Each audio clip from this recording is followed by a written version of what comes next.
오늘 본문 말씀은 이사야서 18장 1절에서 7절까지 말씀입니다. 슬프다 구스의 강 건너편 날개치는 소리나는 땅이여, 갈대배를 물에 띄우고 그 사자를 수로로 보내며 이르기를 민첩한 사절들아, 너희는 강들이 흘러나누인 나라로 가되 장대하고 준수한 백성 곧 시초부터 두려움이 되며 강성하여 대적을 밟는 백성에게로 가라 하는도다. 세상의 모든 거민 지상에 사는 너희여, 산들 위에 기치를 세우거든 너희는 보고 나팔을 불거든 너희는 들을지니라. 여호와께서 내게 이르시되, 내가 나의 처소에서 조용히 감찰함이 쬐이는 일광 같고 가을 더위에 운무 같도다. 추수하기 전에 꽃이 떨어지고 포도가 맺혀 익어갈 때에 내가 낫으로 그 연한 가지를 베며 퍼진 가지를 찍어버려서 산의 독수리들과 땅의 들짐승들에게 던져주리니 산의 독수리들이 그것으로 여름을 지내며 땅의 들짐승들이 다 그것으로 겨울을 지내리라 하셨습니다. 그때 강들이 흘러나누인 나라의 장대하고 준수한 백성 곧 시초부터 두려움이 되며 강성하여 대적을 밟는 백성이 만군의 여호와께 드릴 예물을 가지고 만군의 여호와의 이름을 두신 곳 시온산에 이르리라. 아멘. 할렐루야. 오늘도 우리에게 생명을 허락하시고 하루를 허락하신 하나님께 감사와 영광만을 올려드립니다. 계속해서 이사야 말씀을 보고 있는데요. 이사야가 지금 하나님의 이름으로 많은 열방들, 이방 나라들에 대해서 심판을 예언하고 있는 장면을 볼 수가 있습니다. 반복해서 그렇게 각 나라들을 향하여서 심판을 예언하는 것은 반드시 그날은 온다라는 것이죠. 그날, 그때에 하나님께서 심판하는 날이 올 것이다 라는 것을 계속해서 선포하고 예언하고 있는 것을 볼 수가 있습니다. 이 마지막 날은요, 그날은 만군의 하나님께서 만왕의 왕이 되시고 또 역사를 주관하고 계시고 또 만물을 통치하고 계시는 그 하나님의 능력이 여실히 드러나는 날이 될 거라는 것입니다. 하나님의 능력이 드러난다는 것은 무엇입니까? 하나님 능력이 드러난다는 것은 결국 하나님 편에 서 있는 사람은 구원 얻게 되는 것들이 이제 드러나게 될 것이고, 모두가 이제 보게 되는 그런 날이 오게 될 것이고, 또 하나님의 편에 서 있지 않는 그런 사람들은 하나님의 심판의 날을 맞이하게 되는 날이 드러나게 될 것이라는 것이죠. 저와 여러분은 그렇기 때문에 하나님의 편에 서 있는 삶을, 그런 인생을 살아갈 수 있기를 간절히 소망합니다. 그런데 우리가 그렇게 하나님의 편에 서 있는 자들이지만 때로는 하나님의 편에 서 있기를 원치 않을 때가 있어요. 나는 서 있지만 다른 누군가는 그렇게 하나님 편에 있지 않기를 원할 때가 종종 들 때가 있어요. 어떤 상황일까요? 나를 미워하거나 또 어떤 정말로 악한 사람들을 볼 때 그런 생각이 들 때가 있어요. 왜냐하면 김정은 같은 사람들을 보면 저런 사람들은 정말 지옥에나 떨어졌으면 좋겠다라는 생각이 들 때가 있잖아요. 정말 상식적으로 이해할 수 없는 행동을 하거나 나쁜 삶을, 악한 삶을 사는 사람들을 바라볼 때는 그런 생각이 들 때가 있다는 것이죠. 저도 정말 저를 힘들게 하는 사람, 뭔가 이렇게 미워하는 사람이 있으면 그 사람에 대해서 막 속으로 저주할 때가 있어요. 그런 악한 생각을 할 때가 있는데 그것은 하나님이 기뻐하는 생각이 아니죠. 특히나 이스라엘 백성들은 그랬습니다. 이스라엘 백성들은 자신들은 하나님이 택한 민족이었다. 그래서 선민인 사상을 갖고 있었기 때문에 다른 이방 나라 사람들에 대해서는 어떻게까지 생각했냐면요, 지옥에서 꺼지지 않는 그 불을 계속 태우는 땔감 정도로 생각했던, 그렇게 여겼던 자들이 이스라엘 민족들이었어요. 그런데요, 하나님은 그런 이스라엘 백성들과 생각이 달랐습니다. 하나님은 당신의 너른 품을 열어두시고 많은 모든 민족들, 모든 이들을 하나님이 다 품으시는 하나님이시라는 것이죠. 그렇기 때문에 오늘 이사야서 18장 본문 말씀을 보면은요, 구스라는 나라가 나오거든요. 그 나라에 대한 심판의 예언이 나오는데 심판뿐만 아니라 하나님의 은혜까지도 오늘 본문 말씀에는 들어있는 것을 볼 수가 있습니다. 저와 여러분도 어찌 보면은 이방인이죠. 이런 구스나 아니면 블레셋이나 모압, 아람, 계속 심판을 이전 말씀이 나왔던 그 나라들, 중동에 있는 아프리카에 있는 그 나라들보다 우리가 어찌 보면 더 떨어져 있는 이방인들이잖아요. 그런데도 불구하고 하나님께서는 우리에게 은혜를 부어주셔서 하나님을 믿는 자들이 됐고 또 하나님의 자녀가 되는 은혜를 저희들에게 주셨다는 것입니다. 오늘 본문 말씀을 통해서 정말 하나님의 본심이 무엇인지 우리가 잘 알 수 있는 시간이 되었으면 좋겠고요.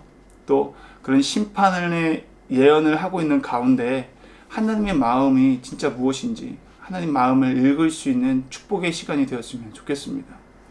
오늘 본문 1절 말씀에 보면은요, 구스라는 나라가 나옵니다. 구스는요, 지금의 에티오피아라고 해요. 에티오피아. 우리가 알고 있기에 이 에티오피아는 되게 가난한 나라고 못 사는 나라다. 또 기아가 아주 극심한 나라라고 우리가 그렇게 선입견을 가지고 있어요. 사실 그렇게 지금 힘든 못 사는 나라이긴 하죠. 그렇지만 지금 이사야가 선지자로서 활동하던 이 당시의 구스는요, 에티오피아는요, 엄청나게 풍족한 삶을 살았고 풍성한 삶을 살았습니다.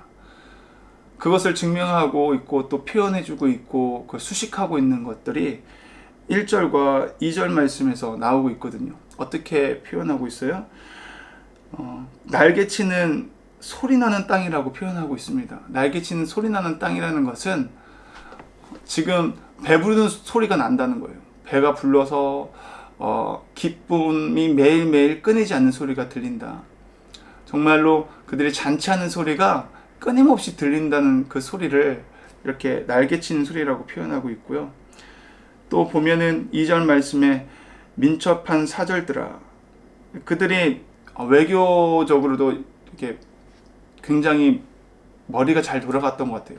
계략이나 모략이나 어떤 협상하는 데 있어서 아주 뛰어난 지혜를 갖고 있었던 것 같습니다. 자신들의 그런 나라의 유익을 위해서라면 민첩하게 행동했던 사람들. 그리고 너희는 시초부터 두려움이 되며 또 장대하고 준수한 백성이라고 하고 있습니다. 기골도 장대했고 얼굴도 외모도 훤칠했고 또 아주 두려움이 되며 많은 사람들에게, 많은 다른 백성들에게, 다른 나라에게 있어서 두려운 존재였다는 것이죠. 강성하여 대적을 밟는 백성들이라고 표현하고 있어요. 어때요? 이들은 지금 엄청난 부를 누리고 있고요. 또 외모도 훤칠했고요. 또 그들의 머리도 지혜도 있었고요. 또 그들은 강성한 나라였기 때문에 다른 주변국을 지배하는 나라였다는 것을 지금 이야기하고 있습니다.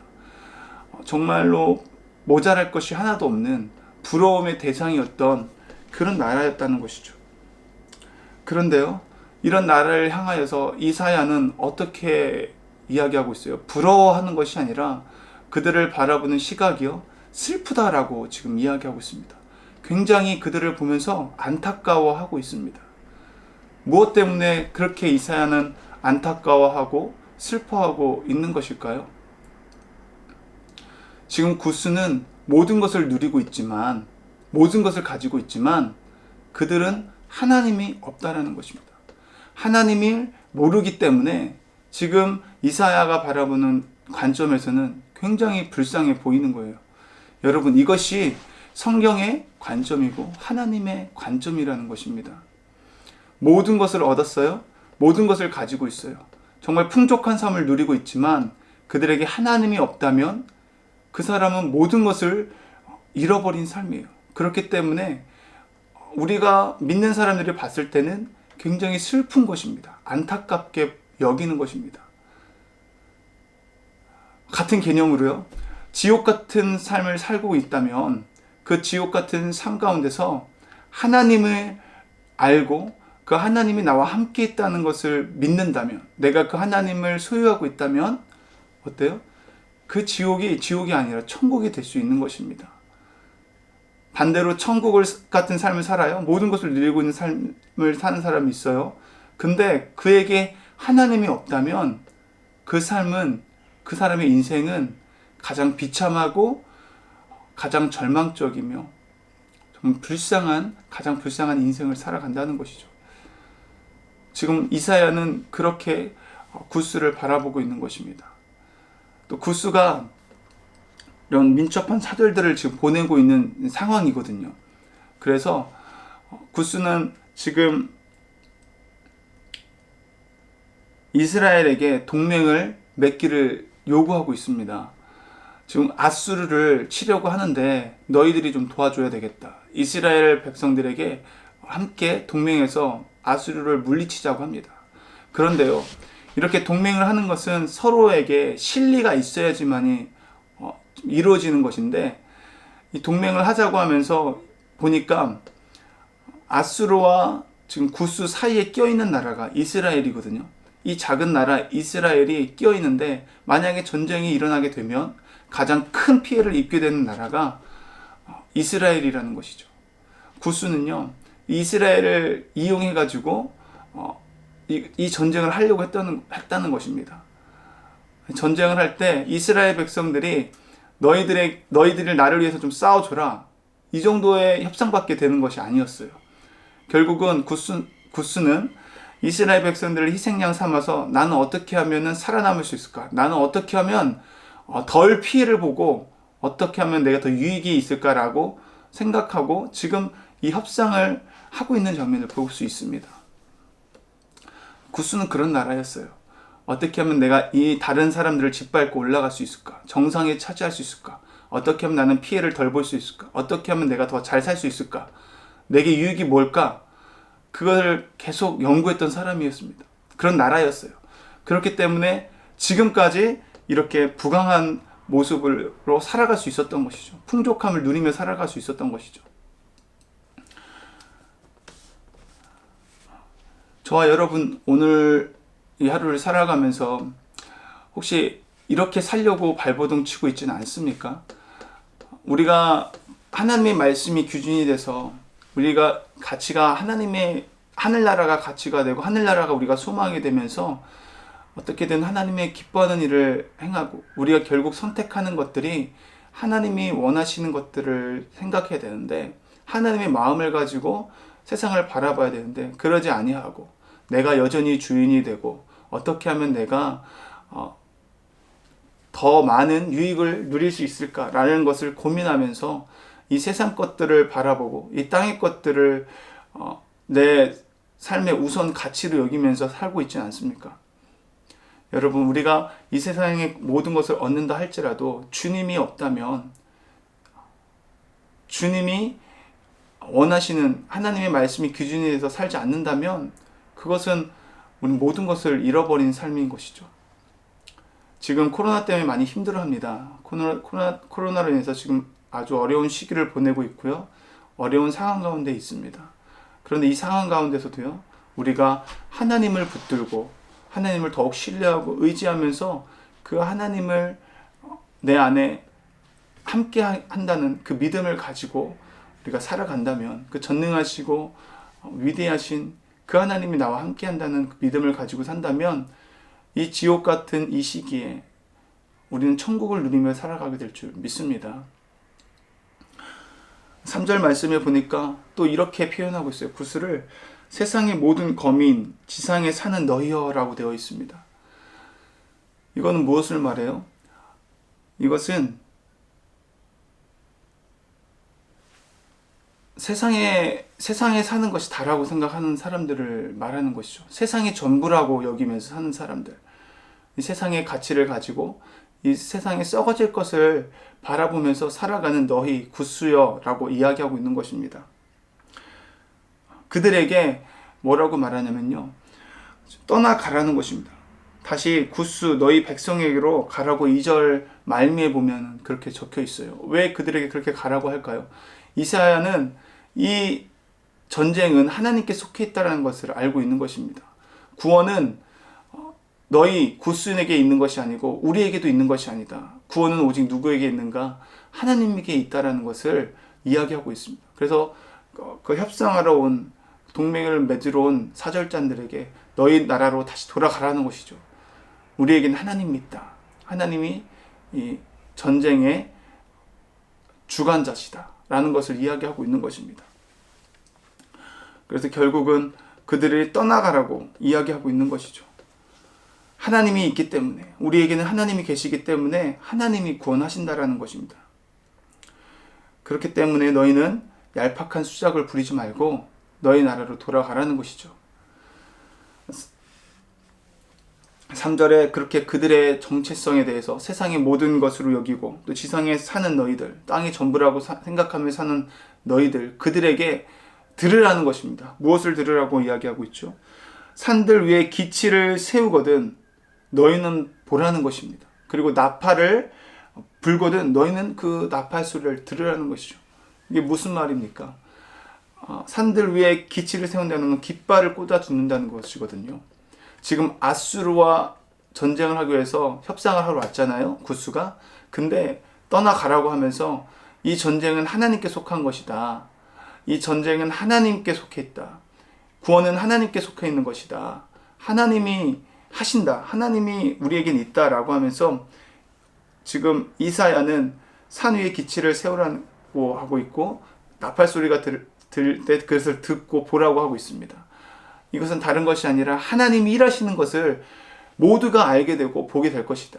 구스 너희도 그 하나님이 행하심을 보게 될 것이다. 그 하나님의 영광을 보게 될 것이다. 아수르를 치고 아수르를 하나님이 심판하시는 모습을 보고서 구스 너희들이 깨달으라는 것이죠. 보라는 것입니다. 하나님이 승리의 깃발을 꽂을 것이다. 아수르를 물리치고 그들을 심판하는 그날을 너희가 목격하게 될 것인데, 그때에 7절 말씀에, 오늘 아주 중요한 말씀이죠. 하이라이트 7절 말씀에 그때에라고 시작하고 있어요. 그때에 강들이 흘러 나누인 나라에 장대하고 준수한 백성 곧 시초부터 두려움이 되며 강성하여 대적을 밟는 백성. 오늘 초반에 2절 말씀에 구스를 이 나라라고 표현했잖아요. 지금 구스 백성들이 그때에 어떤 일이 벌어지는가에 대해서 7절에 기록되어 있는데요. 상식적으로 우리가 지금까지 읽었던 말씀을 보면 이스라엘 백성들을 심판하고 또 이방 나라를 심판하는 모습들을 봤는데, 이스라엘 백성들에게 심판하는 것은 하나님이 그들을 회복시키고 다시 돌아오게끔 하려고 하는 하나님의 징계라고 볼 수 있었다면, 이방 나라들은 그냥 심판으로 끝났습니다. 근데 오늘 구스를 심판하는 걸 봤을 때는요, 하나님께서 심판 속에 구원의 메시지도 함께 들어있는 것을 볼 수가 있어요. 그때라고 했을 때 문장상으로는 그때 너희들도 세상 것을 따라가고 또 너희들의 머리를 따라가고 너희들의 그런 계략으로 또 너희들의 그런 부함을 바라보면서 세상의 것이 전부라고 생각하며 살았던 너희들, 그런 너희들도 동일하게 그때에 아수르가 심판받는 것처럼 너희도 심판을 받게 될 것이다 라고 끝나는 것이 마땅하고 정상적인 문맥으로 생각할 수 있는데, 그렇지 않다라는 것입니다. 그때에 어떤 날이 되냐면요, 구스가 만군의 여호와께 드릴 예물을 가지고 만군의 여호와의 이름을 두신 곳 시온산에 이르게 될 것이라는 것입니다. 여러분, 이것이 하나님의 본심이라는 거예요. 하나님은 죽는 자의 죽는 것을 기뻐하지 아니합니다. 하나님은 끝까지 많은 사람들이 하나님께 돌이키고 하나님을 바라보고 하나님께 나오는 것을 기다리고 계시는 분이 우리가 믿는 사랑의 하나님이라는 것입니다. 만군의 여호와께 드릴 예물을 가지고, 그들이 예물을 가지고 온다는 건 뭐예요? 그들이 지금까지 그 예물은 자기들을 위해 썼습니다. 자기들의 유익을 위해서, 자신들의 행복을 위해서, 자신의 뜻을 위해 살았던 그들이 이제는 예물을 가지고 온다는 것은 물질의 주인이 하나님이 일하시는 것을 그들이 이제 인정하게 된다는 거예요. 하나님의 영광을 보게 된 것입니다. 하나님이 행하시는 일을 보고 그들이 완악하여져서 끝까지 하나님을 믿지 않고 하나님을 알기를 거부하는 것이 아니라 하나님이 행하신 놀라운 일들을 보고 그들이 마음을 돌이켰어요. 그리고 하나님 앞에 오는 것을 볼 수 있습니다. 하나님의 인생의 주인이시구나 라는 것을 그들이 인정하게 되는 것이에요. 그래서 하나님의 이름을 둔 곳, 곧 성전에 나와서 그들이 시온산에 이르게 된다는 것입니다. 곧 하나님 앞에 경배를 올려드리고 예배하고 감사와 찬양을 하는 것을 볼 수 있어요. 실제로 지금 에티오피아가요, 국교가 기독교더라고요. 알아보니까 국교가 기독교예요. 그만큼 하나님의 말씀이 성취됐다는 것을 볼 수가 있어요. 에티오피아가 하나님을 섬기는 나라가 되었습니다. 여러분, 오늘 말씀을 통해서 다시 한번 저희들이 기억하시기를 원하는 것은 하나님이 우리와 함께 한다는 것을 신뢰하고 믿고 의지해야 된다는 것입니다. 이 세상의 모든 것을 우리가 다 얻는다 할지라도 그 하나님이 없다면, 그 하나님을 모른다면 우리 모든 것을 잃어버린 삶을 사는 것이나 마찬가지고요. 반대로 우리가 모든 것을 잃었지만 하나님이 우리 안에 있고 또 우리가 하나님을 알면서 살아간다면, 그 하나님을 의지한다면 우리는 모든 것을 얻은 것인 줄 믿습니다. 지금 많이 힘들어하는 시기인데 이 시기 가운데서도 우리가 더욱 하나님을 의지하고 신뢰한다면 지금 우리가 힘들어하는 이 상황이 오히려 우리에겐 천국이 될 줄 믿습니다. 그런데 이렇게 우리가 하나님을 알고 우리가 천국을 누리고 있는 삶을 우리만 누려서만 안 된다는 것이죠. 우리만 하나님 편에 서 있는 것이 아니라 우리 주변에 주님을 모르는 사람들이 있다면, 마치 내가 보기에는 정말 구원받지 못할 것 같고 정말 저 사람은 예수님 믿지 않았으면 좋겠다는 생각이 있었다면 그 생각과 그 마음을 회개하시고요. 하나님 앞에 그들 모두가 하나님의 영광을 볼 수 있게 하여 주시옵소서. 그들도 하나님 구원받게 하여 주시옵소서. 하나님을 알 수 있는 놀라운 복이 내가 하나님을 믿은 그 은혜가 저희들에게도 동일하게 임하여서 그들이 하나님을 믿게 되고 하나님의 자녀로, 하나님의 거룩한 백성이 될 수 있게 해달라고, 그렇게 하나님의 시각으로, 관점으로 바라보면서 그들을 위해서 중보하며 나아갈 수 있는 오늘 이 하루가 될 수 있기를 축복합니다. 기도하시겠습니다. 하나님 아버지, 감사합니다. 오늘 말씀을 통해서 하나님의 마음과 본심과 하나님의 관점을 우리가 볼 수 있고 또 알 수 있게 하여 주심을 감사합니다. 이 세상의 풍족함을 우리가 부러워하는 것이 아니고 그 풍족한 삶을 살아가고 자신이 주인이 되어 살아가는 그러한 모습을 바라볼 때 이사야가 바라보았듯이 슬퍼하고 안타까워할 수 있는 하나님의 마음을 우리에게 허락하여 주시옵소서. 이 세상에 살아갈 때 너무나 어렵고 힘든 상황 가운데 있지만 그 모든 상황 가운데서도 하나님이 나와 함께 하신다는 그 믿음을 가지고 주님을 신뢰하고 의지함으로 우리가 살아가는 이 모든 순간순간이 천국을 누리는 그런 하나님의 통치 가운데 살아갈 수 있는 복된 삶을 누릴 수 있기를 원합니다. 하나님, 그런 복된 삶을 우리만 누릴 것이 아니라 우리 주변에 또 믿지 않는 사람들, 하나님을 불신하는 사람들, 그 사람들에게 하나님의 놀라운 복음을 또 전해줄 수 있고 하나님이 나에게 행하신 일들을 전함으로 말미암아 내가 받은 그 은혜를 동일하게 그들도 누릴 수 있도록 하나님 오늘도 중보하면서 나아가오니 하나님 오늘 그렇게 주님을 모르는 자들이 주님을 알 수 있도록 그 마음 가운데 크신 은혜를 허락하여 주시옵소서. 오늘 하루도 성령의 충만함으로 살아가기를 원합니다. 말씀에 사로잡히게 하여 주시고 주님과의 그 친밀한 가운데에 우리가 죄로부터 더 멀어져서 주님의 그 의로운 삶을 살아갈 수 있도록 주님 우리를 붙들어 주시옵소서. 주님이 그렇게 행하시고 일할 것을 믿사오며 우리 주 예수 그리스도의 이름으로 감사드리며 기도드렸습니다. 아멘.